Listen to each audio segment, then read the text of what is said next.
Hi everyone, எல்லாருமே எப்படி இருக்கீங்க? நல்லா இருக்கீங்களா? இன்னைக்கு நம்ம வீட்டில் என்ன பண்ண போறோம்னா பால் கப்பை மரவள்ளி கிழங்கு வச்சு பண்ணுறது எனக்கு ரொம்ப ரொம்ப ஃபேவரட்டான ஒரு ஸ்நாக்ஸ். வாங்க எப்படி செய்யலாம்னு பார்க்கலாமா?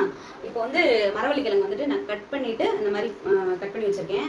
நல்லா சுத்தம் பண்ணிட்டு கட் பண்ணி வச்சிருக்கேன். இதுக்கு வேக வச்சுக்கலாம்.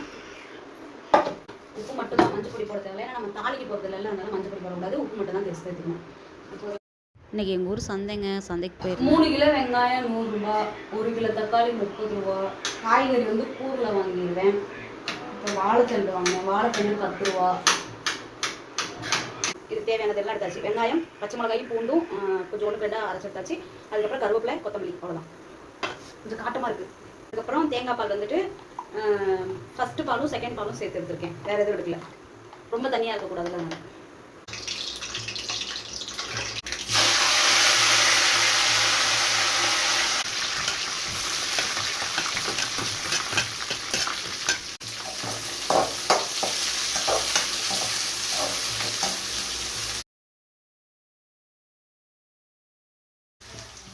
இப்போ இந்த ஸ்டேஜில் தான் இதை சேர்க்கணும், ஏன்னா அடி பிடிக்கும். அதனால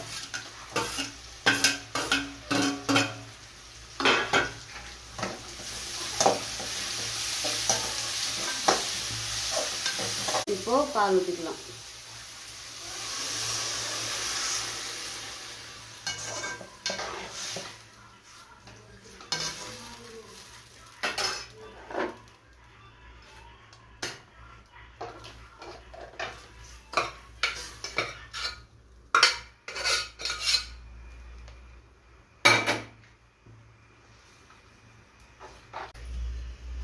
இது என் பொண்ணு வரைஞ்சது, எப்படி இருக்குன்னு எல்லாரும் கமெண்ட்ல சொல்லிட்டு போங்க. இப்போ வெங்காயம், பச்சை மிளகா, தக்காளி இது போட்டு ஒரு சட்னி. இதான் இதுக்கான சட்னி.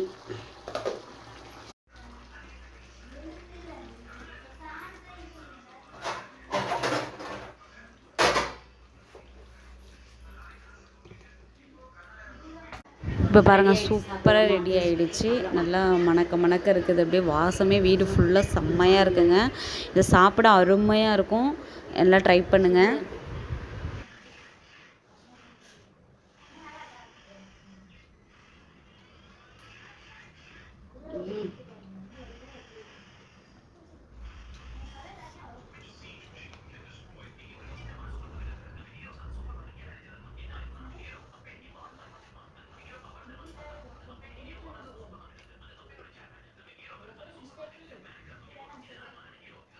அருமையாக இருக்குது. ட்ரை பண்ணுங்கள். இந்த மாதிரி நம்மளோட குக்கிங் வீடியோஸ் அண்ட் பியூட்டி வீடியோஸ்க்காக நம்மளோட சேனலை லைக் பண்ணுங்கள், ஷேர் பண்ணுங்கள், கமெண்ட் பண்ணுங்கள், அப்புறம் சப்ஸ்கிரைப் பண்ணுங்கள்.